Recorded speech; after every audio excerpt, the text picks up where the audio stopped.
মিরাজ, আমার তো একটা স্টারিং গাড়ি লাগবে, তোর কি কোনো খোঁজে আছে নাকি? মেলা দিন কোনো সিটারি করা হয় না, আজকে একটা মুরগি পাইছি। এ ভাই এদিকে আসেন, এদিকে আসেন। ভাই আমাকে বলছেন? ভাই একটা গাড়ি আছে, কি গাড়ি কিনবেন আপনি? স্টারিং কিনবেন নাকি? হ্যাঁ ভাই, আমার একটা স্টারিং গাড়ি লাগবে, খোঁজে আছে নাকি? হ্যাঁ ভাই, আমার নিজেরই তো একটা গাড়ি আছে, বিক্রি করবো আমি। লেকিন ये साला कर क्या रहा है? তাহলে ভাই চলেন দেখে আছি গাড়িটা। চলো যাওয়া যাক।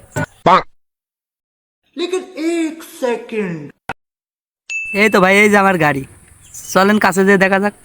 এই তো ভাই, গাড়ি ভিতরে ওইটা দেখে নেন, ভালো করে দেখে মেখে নেন। ওঠেন না কে ভাই, ওঠেন। ভাই গাড়ি তো দেখে আমার পছন্দ হয়েছে, দামে দরে হয়, আমি এখনই নিয়ে যাই গাড়ি।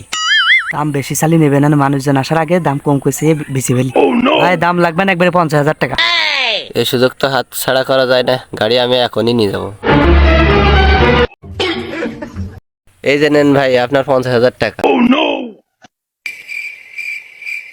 আপনি নিয়ে চলে যান গাড়ি। ভাই গাড়ির ভিতরে আপনি কি করছেন? ভাই গাড়ি তো আমার। গাড়ি তোর মানে? ভাই এই যে আমি নগদ 50,000 টাকা দিয়ে কেবল কিনলাম আমি গাড়ি। ভিডিও করে রাখিছি, দেখেন। দেখি ভিডিও দেখি। আরে এ তো আপনাদের বোকা বানিয়েছে। এই নামেন, গাড়ি থেকে নামেন। এ দেখেন আমার ডকুমেন্টস দেখেন। আমার বোকা বানিয়ে টাকা কয়টা নিয়ে চলে গেল।